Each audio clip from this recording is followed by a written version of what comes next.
The man suddenly froze in terror, sensing something strange on the hillside. Before Michael could even comprehend what was happening, a massive human-shaped figure appeared. Clearly he and the little fox had stumbled upon the home of the giants. Seizing the moment before the giant wandered off, Michael hoisted his weapon and gave chase. After struggling over hills and valleys with the little fox, he finally reached the mountaintop and got a full view of the giants. They were hundreds of meters tall, and each step they took spanned several kilometers. This only reinforced Michael's conviction. If he could ride one of these creatures, he could reach the gods in the blink of an eye. Michael called out repeatedly, and one of the giants finally noticed him. He tried to communicate his plan, hoping to hitch a ride on the giant's shoulder.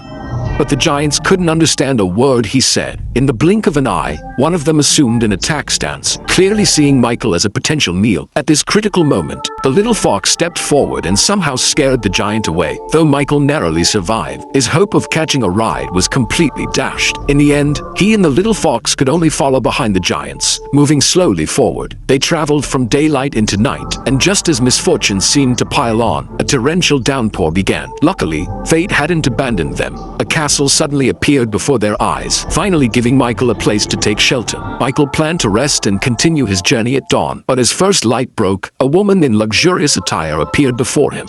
Fitting on pump my Jane as yesterday. Faced with her pressing questions, Michael didn't know how to respond. To make matters worse, he suddenly noticed that his lost belt was now fastened around the woman's waist.